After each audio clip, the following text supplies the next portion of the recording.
Hello students. Last topic में हम बात कर रहे थे। हमने जो टॉपिक्स अब तक पढ़े हैं, चैप्टर हमारा है इलेक्ट्रिसिटी। और इलेक्ट्रिसिटी चैप्टर में जो फंडामेंटल बेसिक्स की जो हम बात कर रहे हैं यहाँ पर, कि दो टॉपिक्स हम यहाँ पर इलेक्ट्रिक चार्ज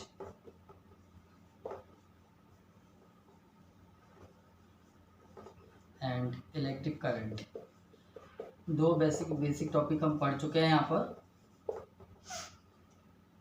इलेक्ट्रिक चार्ज में जो बेसिक चीज़ हमने बात की थी कि एक प्रॉपर्टी है जो एक्सपीरियंस होती है या प्रोड्यूस होती है किसी मैग्नेटिक या इलेक्ट्रिक फील्ड में किसी मैटर की, है ना। और इलेक्ट्रिक करंट जो हमने बात की थी कि rate of flow of electric current, जो इलेक्ट्रिक चार्ज का जो फ्लो है high potential to lower potential पर, वो इलेक्ट्रिक करंट होता है।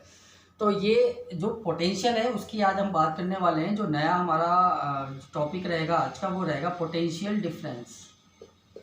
पोटेंशियल डिफरेंस, इस टॉपिक की हम बात करेंगे आज। देखो, ये पोटेंशियल वर्ड जो है ये आपने काफ़ी सुना होगा। पोटेंशियल मीन्स कितनी पावर है आपके पास, कितना पोटेंशियल है आपके अंदर किसी काम को करने का, वर्क को करने का। ठीक है, तो पोटेंशियल को लेके हम बात करें जर्नली कि कैसे मूव होता है पोटेंशियल। हम कोई भी एक सर्किट ड्रॉ करेंगे यहाँ पर।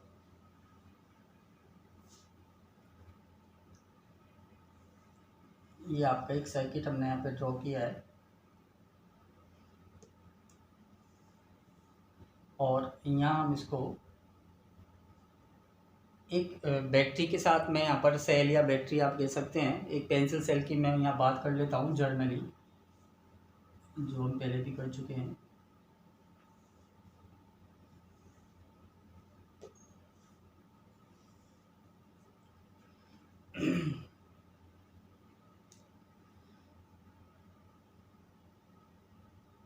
ये सेल का जो है एक पार्ट हम मान लेगा फर्स्ट पार्ट, और ये सेल का दूसरा वाला पार्ट।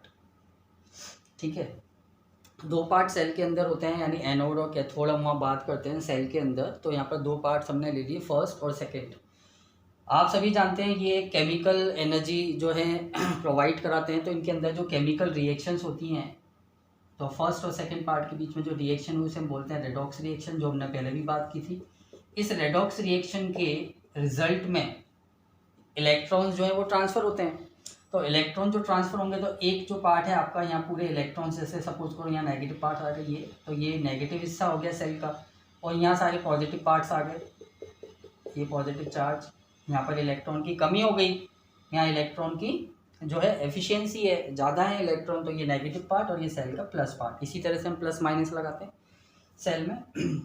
तो यहाँ जब हमने दो हिस्से इसके किए माइनस प्लस, तो यहाँ पर एक तरफ इलेक्ट्रॉन एफिशिएंट है और एक तरफ इलेक्ट्रॉन डेफिशिएंट है। तो जो हायर, अपन यहाँ पर इलेक्ट्रिसिटी में किस चीज़ की बात करते हैं कि इलेक्ट्रॉन्स का जो फ्लो होता है, तो इलेक्ट्रॉन्स जो हैं यानी नेगेटिव जो पार्टिकल्स हैं वो यहाँ ज़्यादा हैं, हायर पोटेंशियल है, एक तरफ लो, तो दो आपके पोल्स जनरेट होते हैं इस रेडॉक्स रिएक्शन। ये जो केमिकल रिएक्शन होती है सेल के अंदर, इससे दो आपके पोल्स जनरेट हुए, और दो पोल्स जनरेट होने से एक तरफ नेगेटिव पार्ट और एक तरफ पॉजिटिव। तो अब इलेक्ट्रॉन्स कैसे मूव होंगे, आपके इलेक्ट्रॉन्स मूव होंगे इस तरह से, यहाँ से नेगेटिव टू पॉजिटिव पार्ट की तरफ वापस से आए, वापस इलेक्ट्रॉन में वापस केमिकल रिएक्शन हुई, फिर ये इलेक्ट्रॉन डेफिशिएंट हो गया, ये इलेक्ट्रॉन एफिशिएंट हो गया। तो इस तरह से ये कंटिन्यूस तब तक चलेगी जब तक वो पूरी केमिकल एनर्जी जो है सेल्फ यूज्ड अप नहीं हो जाता, तब तक ये बैटरी जो है चलती रहेगी। और इस तरह से इलेक्ट्रॉन्स का जो मूवमेंट है हायर पोटेंशियल से और लोअर पोटेंशियल की तरफ होता रहेगा। तो यहाँ हम पोटेंशियल डिफरेंस की जो हम बात कर रहे हैं, एक टॉपिक आपका पोटेंशियल डिफरेंस। कैसे पोटेंशियल चलेगा, higher potential to lower potential. जैसे सपोज करें यहाँ, मैं यहाँ वाटर की भी बात कर सकता हूँ आपसे, कि सपोज करो ये आपकी एक टैंक है, वाटर टैंक, इसको मैंने कनेक्ट कर दिया एक पाइप के साथ यहाँ पर, एक और टैंक के साथ मैंने यहाँ पर कनेक्ट किया है। ठीक है, यहाँ पर मैं वाटर का जो लेवल है, ये मेरी फर्स्ट टैंक है, ये मेरी सेकंड टैंक है। फर्स्ट टैंक में मैंने वाटर का लेवल ज़्यादा रखा, और सेकंड टैंक के अंदर हमने वाटर का लेवल कम रखा। तो ये हायर लेवल है वाटर का, ये लो लेवल है वाटर का, ठीक है। अब वाटर किधर मूव होगा, वाटर कैसे मूव होगा, हायर लेवल से और लोअर लेवल की तरफ। तो ये जो डिफरेंस की हम यहाँ बात कर रहे हैं, ये डिफरेंस भाई वाटर लेवल का डिफरेंस कितना है, यहाँ पर इतना है, यहाँ कम है, तो आपका डिफरेंस कितना जनरेट हुआ है, इतना। इसी डिफरेंस के कारण वाटर मूव होता रहेगा। एक टाइम ऐसा आएगा ये वाटर मूव होता रहेगा, मूव होता रहेगा, और दोनों में वाटर जो है क्या हो जाएगा आपके इक्वल, और कोई पोटेंशियल डिफरेंस नहीं। तो जहाँ पोटेंशियल डिफरेंस जीरो होगा, कोई डिफरेंस नहीं होगा, लेवल सेम हो गया, तो वहाँ पोटेंशियल डिफरेंस यानी दोनों का पोटेंशियल जीरो, मूवमेंट कहीं भी नहीं हो रहा है, ठीक है। उसी तरह जब सेल पूरा यूज अप हो जाता है तो मूवमेंट वहाँ रुक जाता है, पोटेंशियल वहाँ जीरो हो गया। तो इसी तरह से मूवमेंट कैसे, higher potential to lower potential. तो इस वाटर को यहाँ से इतना जो हमने देखा था पहले इस लेवल पर, कि इस लेवल से वाटर मूव हो रहा है, तो लेवल बराबर करने के लिए जितना वर्क डन, जो डिफरेंस आ रहा है, जितना वर्क डन करना पड़ रहा है वाटर को यहाँ से यहाँ तक ले जाने के लिए, ठीक है, वही तो उसका पोटेंशियल डिफरेंस होगा। इसी तरह सेल के अंदर अब हम बात कर रहे हैं, यहाँ पर बैटरी में पोटेंशियल डिफरेंस क्या है, ये आपका एक कंडक्टर है, सपोज करें ये आपका एक कंडक्टर, इस कंडक्टर के अंदर एक पॉइंट, जैसे मैंने वहाँ सेल कनेक्ट किया था, आपके पॉजिटिव हिस्सा था, ये नेगेटिव हिस्सा है, जस्ट मैं कनेक्ट करके आपको बता रहा हूँ कि इस कंडक्टर में पॉजिटिव नेगेटिव वाले हिस्से से फ्लो हो रहे थे अपने पास, तो हायर पोटेंशियल से लोअर पोटेंशियल यानी चार्ज को हम किसको लेके जा रहे हैं, इलेक्ट्रॉन यानी चार्ज को एक पॉइंट से दूसरे पॉइंट तक लेके जाने में जितना वर्क डन करना पड़ रहा है, ठीक है, जितना वर्क डन करना पड़ रहा है वो क्या कहलाएगा आपके, मैं भाई 1 कूलम्ब चार्ज को, सपोज करो 1 कूलम्ब चार्ज को एक पॉइंट से दूसरे पॉइंट तक लाने के लिए, इस है ना, ए पॉइंट और बी पॉइंट, जितना वर्क डन करना पड़ा वो किसके बराबर होगा, पोटेंशियल। और इसका कुछ एग्जांपल लेते, सपोज करें जैसे जयपुर की जो इलेक्ट्रिसिटी है वो कोटा थर्मल पावर प्लांट से भेजी जाती है, ठीक है, यानी कोटा से उसको ट्रांसपोर्ट किया जाता है थ्रू वायर्स।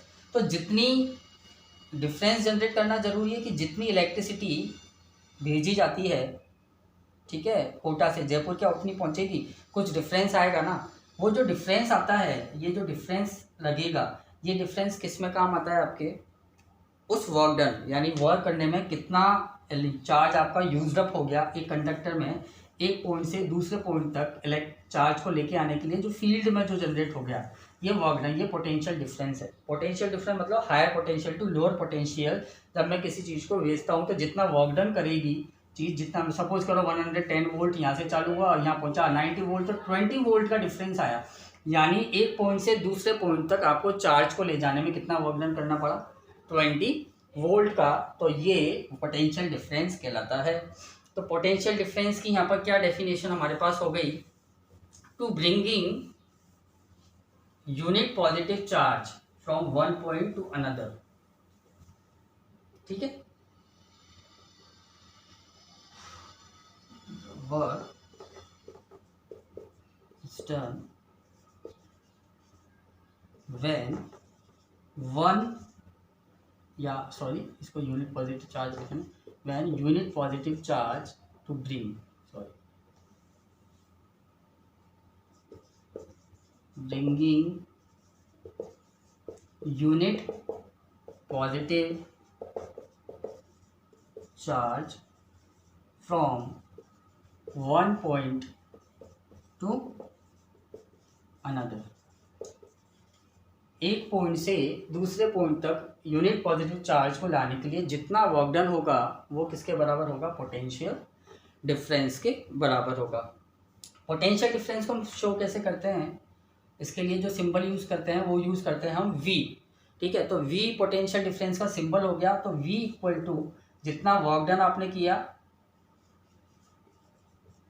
किसको लाने के लिए, चार्ज को लाने के लिए, तो चार्ज को लाने के लिए जितना वर्क डन आप करेंगे वो किसके बराबर हो जाएगा, आपके पोटेंशियल डिफरेंस के। तो V equal to W upon Q,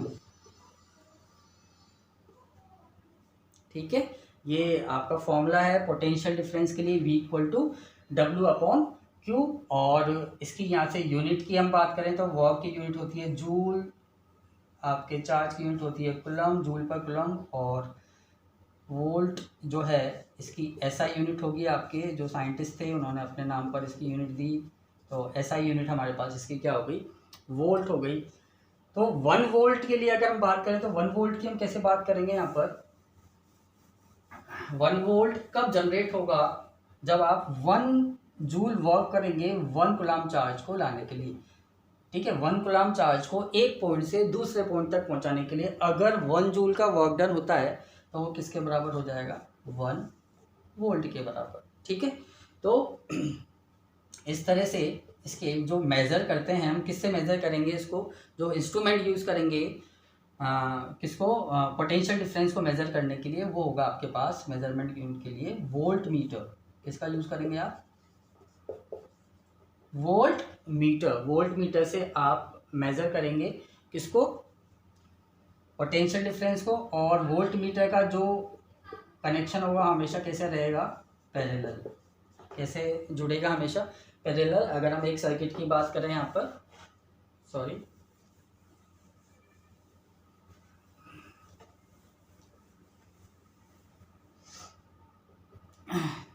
ये आपका एक सर्किट,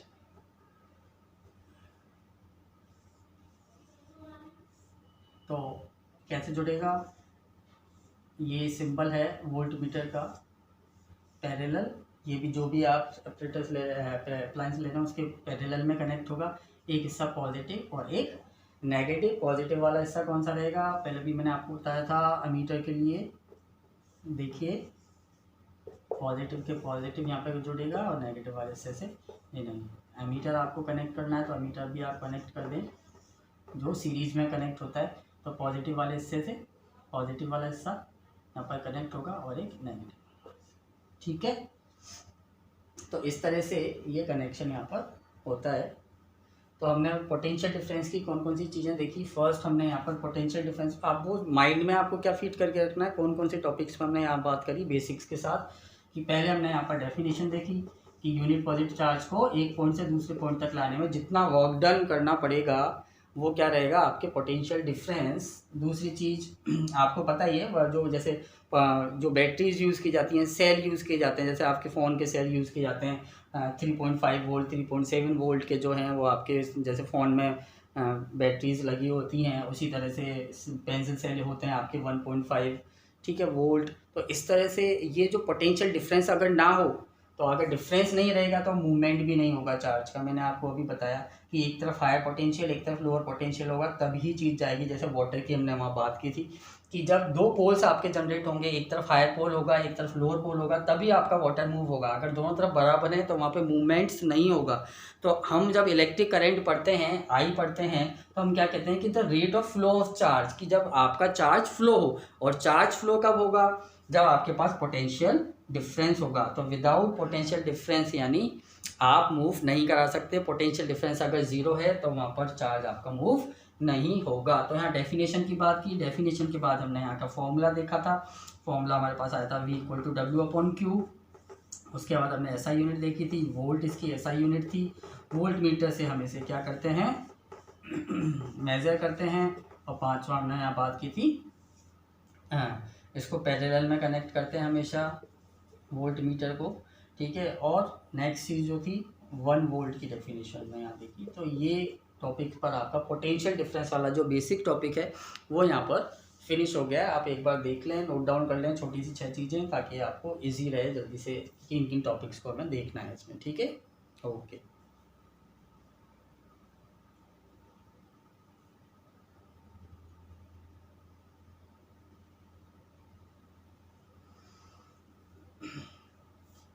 आगे बढ़ते हैं बेटा। इसी पर पोटेंशियल डिफरेंस से आगे बढ़ते हुए बात करते हैं।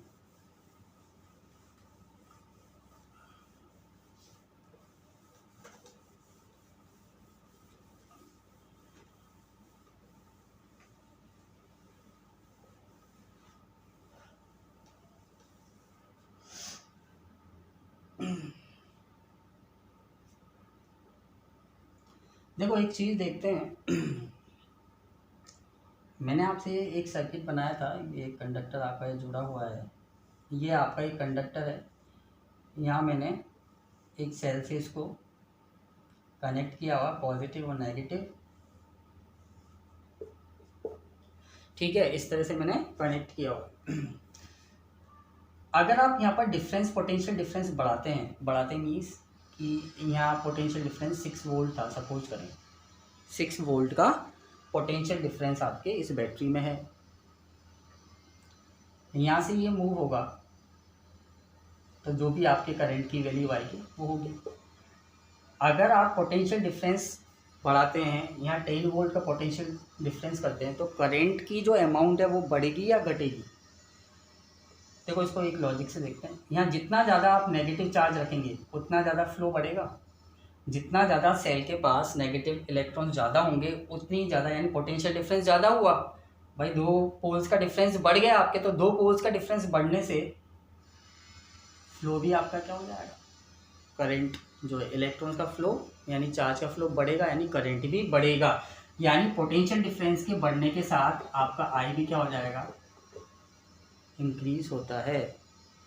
ठीक है, अब V बढ़ा तो आपका आई भी इंक्रीज हो गया, V घटेगा, V आपने कम कर दिया, आपकी आई की वैल्यू भी क्या हो जाएगी, यानी डिफरेंस नेगेटिव चार्ज का जो कम आपके जनरेट हो रहा है, ठीक है, तो इलेक्ट्रॉन्स की रेट फ्लो होने की भी क्या हो जाएगी, कम हो जाएगी, तो आपकी मतलब आई की वैल्यू भी क्या हो जाएगी, वहाँ पर घट जाएगी। यानी V और I एक दूसरे से क्या हैं, जुड़े हुए हैं, यानी V बढ़ने पर I बढ़ रहा है, V कम होने पर I भी आपका कम हो रहा है, यानी V यानी करंट जो है वो किस पर डिपेंड है, V पर, यानी potential difference directly proportional to I। ठीक है, यानी अगर पोटेंशियल डिफरेंस आप बढ़ाओगे तो I भी बढ़ेगा, यानी V डिक्रीज करोगे तो I भी डिक्रीज होगा, V इंक्रीज करोगे तो I भी इंक्रीज होगा, तो ये एक दूसरे पर डिपेंड है, यानी V directly proportional to I। यहाँ से हम डायरेक्टली प्रोपोर्शनल का ये साइन जो है ये हम यहाँ से हटाते हैं। ठीक है, तो ये जब हम यहाँ से हटाएंगे तो इक्वल की वैल्यू आएगी, तो यहाँ एक कांस्टेंट आपको मिलेगा RI, ये कांस्टेंट है, तो आपको यहाँ एक नया टर्म या नया फैक्टर मिल गया है। नया फैक्टर क्या है हमारे पास यहाँ पर, इसे कहते हैं resistance constant, constant of proportionality. तो COP कांस्टेंट ऑफ प्रोपोर्शनलिटी क्या है हमारे पास यहाँ पर, रेजिस्टेंस। तो रेजिस्टेंस यहाँ पर आपके पास कांस्टेंट वैल्यू है, यानी कैसे, यानी करंट जो है वो 2 चीज़ों पर डिपेंड रहेगा, किस पर, V पर और I पर, R पर। कैसे, यहाँ पर देखते हैं बात। देखो पोटेंशियल जो आप बैटरी यूज़ करने वाले हो, जो भी आप बैटरी यूज़ करेंगे वो बैटरी फिक्स रहेगी, 6 वोल्ट या 3 वोल्ट या 5 वोल्ट, यानी फिक्स वैल्यू पर आप उसे बैटरी को यहाँ पर लगाएंगे किसी भी सर्किट के अंदर। जो भी आप अप्लायंस यूज़ करेंगे उसमें रेजिस्टेंस भी फिक्स रहेगा, यानी रेजिस्टेंस भी फिक्स रहेगा। जैसे सपोज करो बल्ब लगाया आपने, उसका रेजिस्टेंस फिक्स है, आपको पता है कि रेजिस्टेंस फिक्स लगाना पड़ेगा, यानी वैल्यू जो किसकी चेंज होने वाली है आपके पास, V की वैल्यू फिक्स है, R की वैल्यू फिक्स रहेगी, तो वैल्यू किसकी चेंज होगी, I की। यानी I आपके 2 चीज़ों पर डिपेंड करेगा, इस पर, पोटेंशियल डिफरेंस पर और R पर। तो पोटेंशियल डिफरेंस वाला जो वैल्यू थी आपने वो तो देख ली कि V से कैसे इफेक्ट होता है करंट, की V के बढ़ने पर I बढ़ रहा है, V के घटने पर I घट रहा है। यहाँ पर कैसे चल रहा है, यहाँ से R की निकालते हैं अपन वैल्यू, तो R equal to V upon I, यानी I इनवर्सली प्रोपोर्शनल है, यानी यहाँ पर क्या होगा, R के बढ़ने पर I आपका क्या हो जाएगा, डिक्रीज। ठीक है, और R के डिक्रीज होने पर I क्या हो जाएगा, इंक्रीज, यानी ये दूसरा फैक्टर है आपके पास रेजिस्टेंस। ऐसा क्यों होगा कि आपके R के इंक्रीज होने पर I की वैल्यू घटेगी। ठीक है, तो आओ जरा देखते हैं कि ये जो नया कांस्टेंट आया है रेजिस्टेंस, ये होता क्या है एक्चुअल में, उसकी बात करते हैं।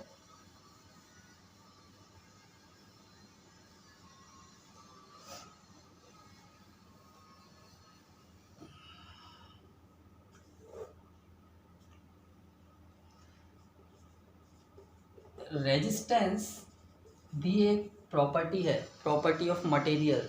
ठीक है, property of property of conductor, material नहीं, सॉरी गलती से मैंने बोल दिया बेटा। प्रॉपर्टी ऑफ कंडक्टर की एक ऐसी property which by virtue of opposes flow of electron, एक ऐसी प्रॉपर्टी जो कंडक्टर की एक ऐसी प्रॉपर्टी जो इलेक्ट्रॉन के फ्लो को अपोज करती है। ठीक है, देखो कैसे यहाँ पर बात करते हैं। ये आपका एक कंडक्टर है, ठीक है, अपन ने बात की थी। ये आपका क्या है, कंडक्टर। कंडक्टर के जैसे कॉपर, आपने कॉपर ले लिया, कॉपर वायर है आपके पास, कॉपर वाला। और कॉपर वायर में एटम्स कौन से हैं हमारे पास, या आप एल्यूमिनियम भी ले सकते हैं। ये देखो एल्यूमिनियम एटम, सपोज करो एल्यूमिनियम का वायर है, कॉपर की जगह एल्यूमिनियम ले लो आप, कोई दिक्कत नहीं है। और यहाँ पर ये इस तरह से एटम्स आपके। तो जब इलेक्ट्रॉन मूव करता है किसी कंडक्टर का फ्री इलेक्ट्रॉन, तो किन से टकराता है वो, किसके पास कॉलिजन किन किन से होगा, वो एटम से। ये जो एटम्स हैं उनसे क्या होता है, कोलाइड होता जाता है, यहाँ कोलाइड, यहाँ टकराया, यहाँ टकराया।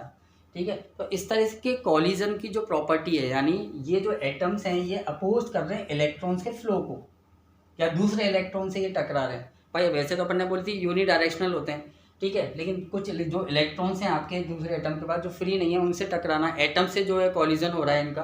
तो एटम से कॉलिजन होने के बाद ये क्या कर रहे हैं, ये एटम्स अपोज कर रहे हैं इलेक्ट्रॉन्स के फ्लो को।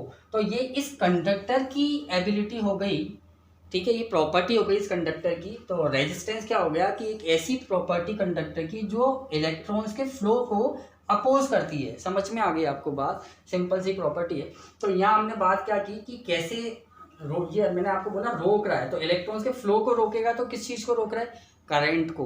ठीक है, यानी करंट जितना, अब कैसे अपन बात करेंगे अभी आगे कि रेजिस्टेंस से कम ज़्यादा कैसे चीज़ें होती हैं।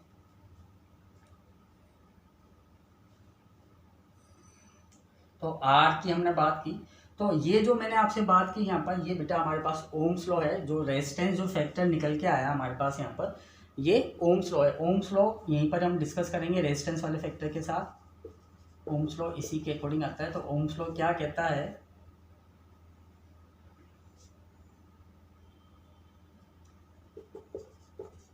Eight a constant temperature, eight a constant temperature the current flowing in a conductor, the current flowing in a conductor is directly proportional to the potential difference across its end. V, current directly proportional to V, V directly proportional to I at constant temperature. ये bracket में आपको डालना पड़ेगा। अगर mathematical expression पूछा है Ohm's law का, तो आपको ये डालना पड़ेगा V directly proportional to I at constant temperature, ये वाली वैल्यूज। ठीक है, तो मैंने आपको क्या बोला था कि V डायरेक्टली प्रोपोर्शनल होता है I के बढ़ने से, V के बढ़ने से I भी आपका क्या हो जाएगा, बढ़ जाएगा, इसलिए डाल। तो ये क्या है हमारे पास, ओम्स लॉ की बात की। और ओम्स लॉ से क्या जनरेट हुआ हमारे पास, वापस से इसको देख रहे हैं बेटा। रेजिस्टेंस की जो मैंने आपको प्रॉपर्टी बताई, जो अपोज करने वाली, तो इलेक्ट्रॉन्स के फ्लो को रोकती है, वो प्रॉपर्टी क्या है, यहाँ से ही जनरेट हुई थी। ये मैथमेटिकल एक्सप्रेशन है, V directly proportional to I, यहाँ से V equal to R I, इसको हम V equal to I R भी लिख सकते हैं। और यहाँ से R की हमने बात की थी V अपॉन आई, R के लिए रेजिस्टेंस के लिए फॉर्मूला आ गया। ये मैथमेटिकल एक्सप्रेशन है किसके लिए, ओम्स लॉ के लिए। इसका स्टेटमेंट ओम्स लॉ का यहाँ पर मैंने आपको दे दिया, at a constant temperature the current flowing in a conductor is directly proportional to the potential difference across its ends. ठीक है, तो ये रेजिस्टेंस हमारे पास यहाँ पर निकल के आया नया कांस्टेंट, वो मैंने आपको बता दिया कि रेजिस्टेंस क्या होता है, एक कंडक्टर की एक ऐसी प्रॉपर्टी जो इलेक्ट्रॉन्स के फ्लो को अपोज करती है। तो यहाँ से इसकी यूनिट निकालते हैं। ये जो रेजिस्टेंस की जो यूनिट है वो यहाँ हमारे पास ओम, ठीक है। ओम आपके एक साइंटिस्ट थे जॉर्ज साइमन ओम, जिन्होंने इसको डिस्कवर किया था, इसलिए उन्हीं की नेम पर ये यूनिट दी है ओम। इसको बोलते हैं OHM ओम, जिसका सिंबल है ये ओमेगा। ओमेगा जो है सिंबल यूज़ किया जाता है रेजिस्टेंस के लिए, ठीक है। और यहाँ से 1 ओम की डेफिनेशन निकल के आती है 1 वोल्ट/1 एम्पियर। अगर किसी भी कंडक्टर के अंदर 1 वोल्ट का पोटेंशियल डिफरेंस जनरेट करोगे तो 1 एम्पियर का करंट अगर फ्लो होता है कंडक्टर में तो किसके बराबर होगा? 1 ओम के बराबर होगा। ठीक है बेटा, तो ये बेटा आप एक बार नोट डाउन कर लें तो आगे बढ़ते हैं।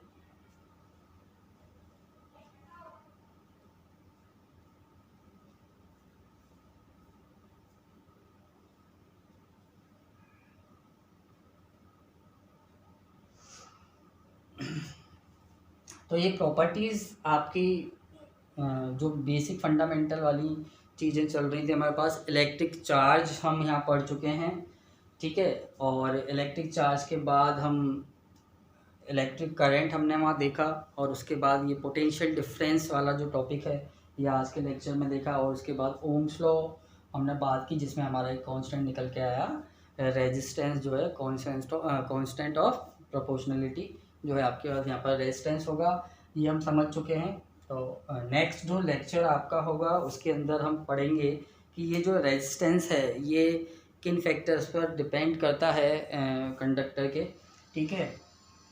अभी आप इतना टॉपिक करें, इसके कुछ न्यूमेरिकल्स जो हैं आपकी NCERT बुक के अंदर जो भी न्यूमेरिकल्स दिए हुए हैं वो आप सॉल्व करें। बाकी मैं आपको कराने वाला हूँ, एक बार अपना इसके नेक्स्ट लेक्चर वाला टॉपिक हो जाए, जो नया टॉपिक हम इसमें देखेंगे रेजिस्टिविटी वाला, तो वो टॉपिक होने के बाद कुछ न्यूमेरिकल्स की हम बात करेंगे ए पार्ट, क्योंकि ये आपका इलेक्ट्रिसिटी का ए पार्ट चल रहा है बेटा। बी पार्ट भी हम पढ़ेंगे, हमने 2 पार्ट्स में इस चैप्टर को डिवाइड कर रखा है। तो आपके जो कॉम्बिनेशंस हैं सीरीज़ पैरेलल, वहाँ तक ये ए पार्ट हम बात करेंगे, और बी पार्ट जो है आपका वो electric power and energy, electric energy का है। तो नेक्स्ट लेक्चर में हम बात करेंगे। थैंक यू वेरी मच बेटा।